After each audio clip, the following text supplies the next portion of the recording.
پہلے تو غیرت کا تقاضا یہ تھا کہ میں وزیرستان کے اندر کھلے عام غیر مسلح بغیر کسی باڈی گارڈ بغیر کسی رشتہ دار بغیر کسی دوست کے بھی گھومتا تھا۔ مولانا فضل الرحمان نے ہمارے اسکول کا افتتاح کیا، ہمارے گھر میں آئے، ہمارے پروگرام میں شریک ہوئے، ٹانگ کے جتنے اکابر علماء تھے انہوں نے ہماری حمایت کی۔ میرے اوپر یہ الزام لگانا کہ یہ کسی غیر مذہب سے اس کا تعلق ہے یا کسی کا ایجنٹ ہے یا گمراہ ہے، اگر مارنا تھا تو اتنے عرصے کے اندر کبھی کسی نے تھوڑے سے الفاظ بھی استعمال نہیں کیے کہ مجھے کہو کہ یار آپ غلط کر رہے ہو۔ غیرت مندوں کا یہ تقاضا نہیں ہوتا کہ آپ کے پاس لشکر ہوں، ازبک ہوں، اور جب آپ کا بس چلے تو آپ رات کے اندھیرے کے اندر کسی کے اوپر اٹیک کر دو۔ یہ وہاں کی غیرت کے خلاف تھا۔ ہر آدمی امریکہ کا خلاف تھا، ہر آدمی طالبان کا حامی تھا، لیکن اس حمایت سے پھر جو بیکار قسم کا طبقہ تھا وہ لیڈر بن گئے۔ ایک شخص ہے، وہ پوری فوج کا مزاج تو نہیں بدل سکتا نا، پوری قوم کا مزاج تو نہیں بدل سکتا۔ اس وقت میں نے لکھا تھا،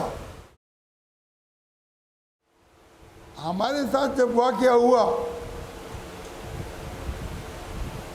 چلو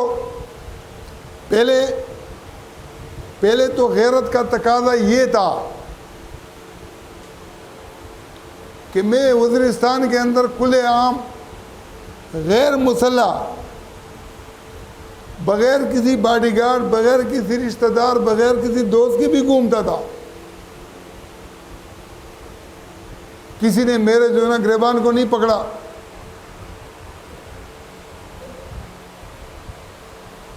پھر جب مولانا فضل الرحمان نے ہمارے اسکول کا افتتاح کیا، ہمارے گھر میں آئے، ہمارے پروگرام میں شریک ہوئے، ٹانگ کے جتنے اکابر علماء تھے انہوں نے ہماری حمایت کی۔ اس کے بعد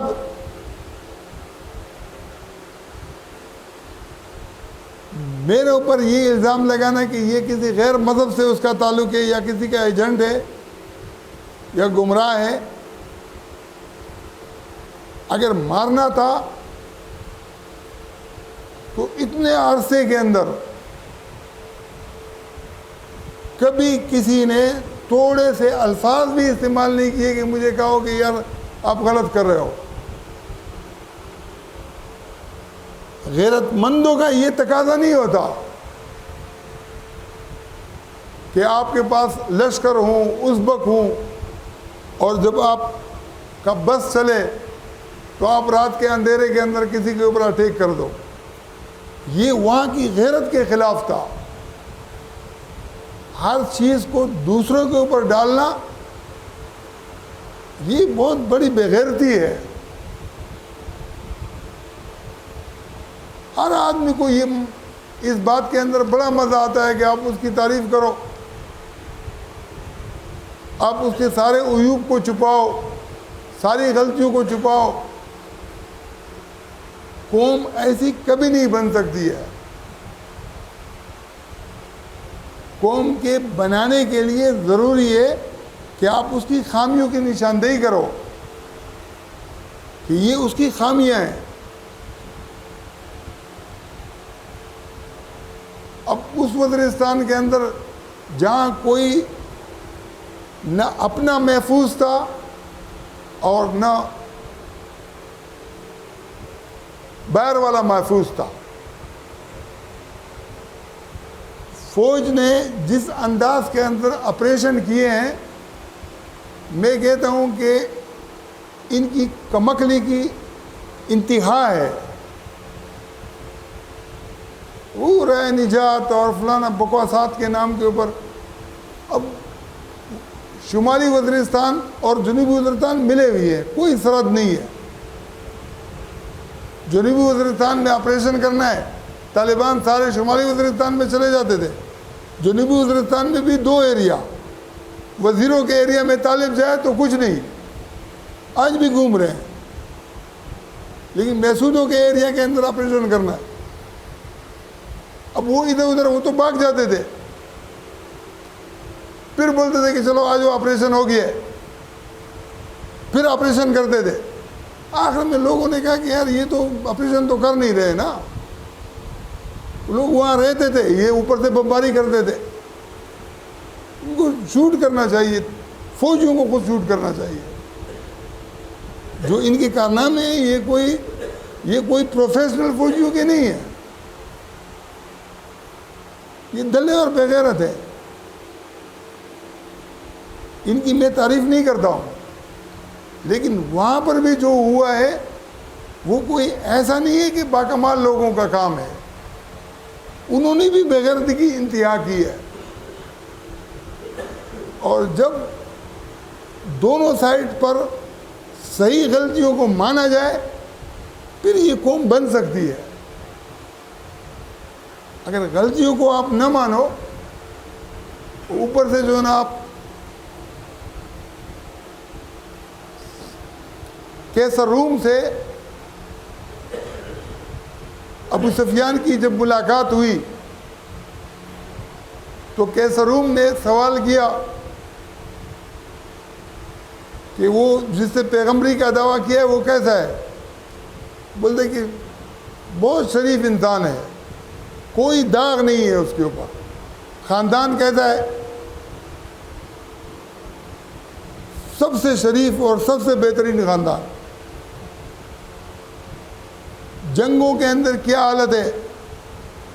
دیکھیے, کبھی ہم جیتے ہیں کبھی وہ جیتے ہیں. اس نے کہا کہ جتنی نشانیاں ہیں یہ صحیح نبی کی ہے. جو نشانیاں آپ بتا رہے ہیں تو جنگوں کے اندر تو انبیاء کو بھی شکست ہو جاتی ہے. کبھی آدمی جیتتا ہے کبھی ہارتا ہے. یہ ایشو نہیں ہے, ایشو کردار کا ہے. ایشو اس بات کا ہے کہ آپ کا فوجی جرنیل کوئی لال کرتی کا پیداوار ہے یا کسی اچھے فیملی کا ہے. اگر اچھے بیک گراؤنڈ اس کا تعلق ہے, وہ غلط کام اس انداز میں کبھی نہیں کرتا. طالبان بھی جو تھے وہ ان کا کوئی اچھا بیک گراؤنڈ نہیں تھا, لیکن جتنے بھی وزیرستان کے لوگ تھے ہمارے خاندان سمیت ہر آدمی امریکہ کے خلاف تھا, ہر آدمی طالبان کا حامی تھا. لیکن اس حمایت سے پھر جو بیکار قسم کا طبقہ تھا وہ لیڈر بن گئے. جب وہ لیڈر مر گئے تو شریفوں کو مارنا شروع کر دیا. شریفوں کو مارنا شروع کر دیا تو قوم بالکل بے غیرت بن گئی. ایک مولانا صاحب تھے, گودام مسجد کے خطیب تھے, قاری محمد حسن صاحب, وانا کے شکائی کے وزیر تھے. وہ بھی طالبان کے دھماکے میں شہید ہوئے ہیں. ان کے بیٹے کے ساتھ میں بیٹھا ہوا تھا جمعے کی نماز کے بعد, تو وہاں ایک صحافی کا چچا تھا, وہ صحافی شہید کر دیے گئے تھے. پوری جو ہے نا ویگن کے اندر سارے صحافی شہید کر دیے گئے تھے. تو جب اس نے اظہار خیال کیا تو اس نے کہا کہ یہ جو وزیر ہے نا, وزیر قبیلہ, وزیر قوم, بولتے کہ یہ تو شروع سے بے غیرت اور بیکار ہے. بولتے کہ مجھے محسودوں کے پر حیرت ہے کہ یہ اتنے غیرت مند تھے کہ اگر گالی دو تو اس کے اوپر آدمی کو مار دیں. بولتے کہ اچھی طرح دیکھتے ہیں کہ اس آدمی نے ہمیں مارا ہے, لیکن آنکھیں بند کرتے ہیں کہ مجھے پتہ نہیں ہے. یہ طالبان کے اس عروج کے دور کا بات ہے جب وہاں فوج نہیں آئی تھی. اب جب سارے لوگ طالبان کے حامی تھے تو فوج نے تو سب کو تو نہیں مارنا تھا. فوج نے بھی ان کے ساتھ دوستانہ رشتے بنا لیے. جب دوستانہ رشتے بنا لیے تو اس میں گڈ اور بیڈ کا تصور آ گیا. اس کے بغیر یہ چل ہی نہیں سکتے تھے. آج پھر جب یہ پی ٹی ایم ابھر کے سامنے آئی ہے تو وہ جو سرنڈر طالبان تھے جن کو معاف کر دیا گیا تھا کہ چلو یار تم لوگوں نے جذبات میں کیا, اس وقت سارے قوم کے جذبات یہ تھے. ہمارے علاقے کے اندر ان کو سرنڈر کو سلنڈر کہتے ہیں. تو ایک دکان سے چونکہ وہاں سوئی گیس تو نہیں ہے تو گیس کے سلنڈر، تو اس نے جو نا دکاندار کو کہا کہ سلنڈر ہے، تو وہ طالب کھڑا تھا اس کے ساتھ غصہ ہو کے اس کو گالی گلوچ دینے لگا. تو دوسرے طالب نے اس کو پکڑا کہ کیوں گالی دے رہے ہو؟ بولتے کہ اس نے سلنڈر میری وجہ سے بولا ہے نا. تو اس نے کہا کہ سلنڈر تو تمہارا باپ بھی ہے، تم بھی اور میں بھی ہوں، سلنڈر تو ہم ہیں، اس میں کون سا شک ہے. تو وہ جو سلنڈر شریف بن کے رہ رہے تھے، جب پی ٹی ایم نے فوج کے خلاف ایک فضا بنانے کی کوشش کی، ان کو پھر انہوں نے کھڑا کر دیا. ایک دوسرے کی جو مجبوریاں ہیں، جو معاملات ہیں، ان کو بھی ہم سمجھیں. اگر اس وقت جنرل راحیل شریف صحیح انداز کے اندر آپریشن نہیں کرتا تھا، اشفاق کیا نہیں، تو اس قابل ہے کہ اس کو پکڑ کر لایا جائے اور جتنی دولت ہے اس کی جو ہے نا وہ سمیٹ کر دوبارہ یہاں لائی جائے.